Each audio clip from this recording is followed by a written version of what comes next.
Hello friends, मैं पिंकी आप लोगों का एलएस स्टडी चैनल में स्वागत करती हूँ। मैं आप लोगों को बाल विकास वर्ग 3 की कुछ इम्पोर्टेंट चीज़ें बताने जा रही हूँ। जो लोग भी मेरी चैनल में नए हैं वो मेरी चैनल को सब्सक्राइब करें और लाइक करना ना भूलें। मैं आप लोगों को साइकोलॉजी में मनोविज्ञान पढ़ाने जा रही हूँ।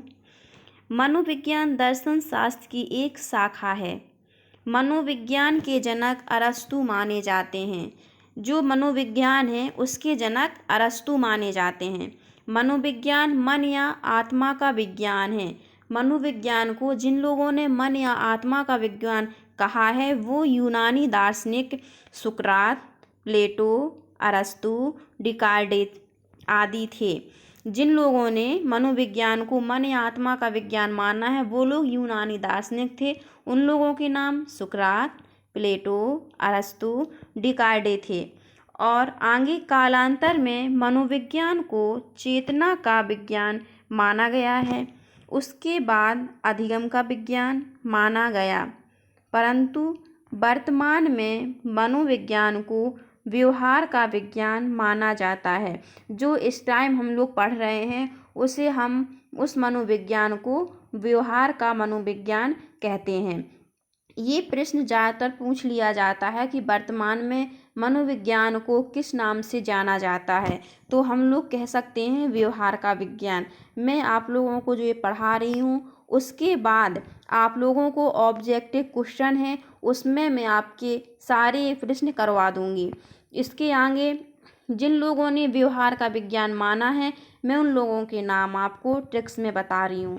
मैं शिवम को बुलाओ, मतलब मैं का मतलब मैकडूगल, सी का मतलब स्कैनर, वा का मतलब वॉटसन, माँ का मतलब मन, क्रू का मतलब को का मतलब क्रो एंड क्रो और वू का मतलब वुडवर्थ। और लाओ मैंने इस सेंटेंस को कंप्लीट करने के लिए लिख दिया गया है।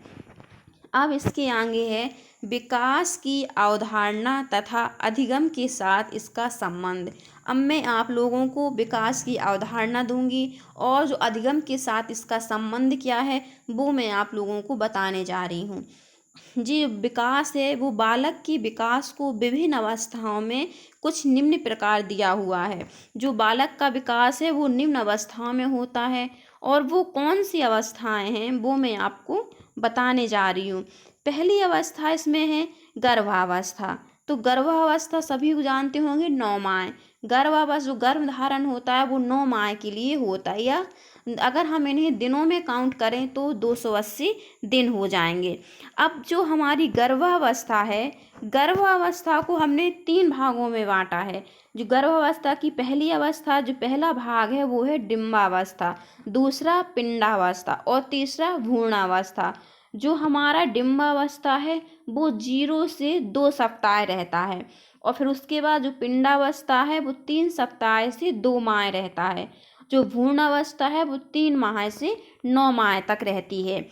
इसके बाद जो डिम्बावस्था की विशेषताएं हैं, डिम्बावस्था हमें कैसे पता चलेगा, इसमें क्या क्या विशेषताएं हैं, इसमें बच्चे का क्या विकास होता है, क्या आकृति बनती है, ये सब डिम्बावस्था मैं आपको बताने जा रही हूँ। डिम्बावस्था में बालक एक डिम्ब या अंडे के समान आकृति वाला होता है। इसमें जो डिम्बावस्था है इसमें बालक एक डिब्बे जो डिम्ब होता है उसके या अंडे की आकृति वाला समान होता है। और जो पिंडावस्था में है बालक में सभी नए अंग विकसित हो जाते हैं। इसी बीच 6 सप्ताह में हृदय की धड़कन प्रारंभ हो जाती है। जो बालक में अंग विकसित होते हैं वो हमारे पिंड अवस्था में सारे अंग बच्चे के विकसित हो जाते हैं और इसी बीच पिंड अवस्था में 6 सप्ताह में बच्चे की हृदय की धड़कन प्रारंभ हो जाती है। जो हमारी भ्रूणावस्था होती है इसमें कोई भी हमारा नया अंग नहीं बनता है। जो बालक का होता है उसमें कोई भी नया अंग नहीं बनता है। जितने भी अंग बनते हैं वो पिंडावस्था में बन के तैयार हो जाते हैं। जो हमारी भ्रूणावस्था में है सिर्फ जो अंग पिंडावस्था में बन चुके हैं उसकी उन अंगों की वृद्धि और विकास होता है। हमारे जो भ्रूणावस्था में है कोई भी नया अंग नहीं बनता है। जितने भी पिंडावस्था में अंग बने होते हैं, भ्रूणावस्था में उन अंगों की वृद्धि और विकास होता है।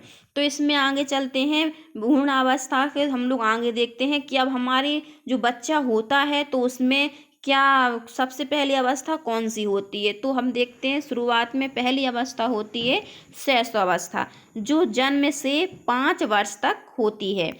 अब शैशवावस्था को हम लोग 2 भागों में डिवाइड करते हैं, एक पूर्व शैशवावस्था और दूसरी है उत्तर शैशवावस्था। जो हमारी पूर्व शैशवावस्था होती है वो जन्म से 3 माह तक होती है, और जो उत्तर शैशवावस्था होती है वो 4 से 5 वर्ष तक होती है। और ये ऊपर लिखा हुआ है प्रवृत्ति अंतःमुखी, जी मैं आप लोगों को अगले टॉपिक में बताऊंगी, सारी प्रवृत्तियाँ आपको क्रम से बताऊंगी। इसके बाद है खिलौनों की आयु, उत्तर शैशवावस्था को कहते हैं, और खेल की आयु पूर्व बाल्यावस्था। ये मैं आपको टॉपिक लास्ट में जो अवस्थाएं खत्म हो जाएंगी उसके बाद में तीनों अवस्थाओं का आपको इसमें एक हाइडलाइन दूंगी, जिसमें मैं आपको ये सारे टॉपिक कंप्लीट करवा दूंगी। उसके बाद ये है कि शैशवावस्था की विशेषताएं। इस अवस्था में बालक स्वार्थी एवं आत्म केंद्रित होता है। जो हमारी पूर्व शैशवावस्था होती है इसमें बालक स्वार्थी एवं आत्म केंद्रित होता है, मतलब इसमें बालक स्वार्थी होता है, स्वयं के बारे में ज़्यादा सोचता है। और इस अवस्था में 3 मूल संवेग होते हैं, भय, क्रोध, प्रेम। इस जो हमारी शैशवावस्था होती है इसमें बालक के सिर्फ 3 ही संवेग उत्पन्न होते हैं, एक भय होता है, एक क्रोध होता है और एक प्रेम होता है। इस अवस्था में सामाजिकता नहीं होती है। जो शैशवावस्था होती है इसमें सामाजिकता नहीं होती है। तो फ्रेंड्स, आज की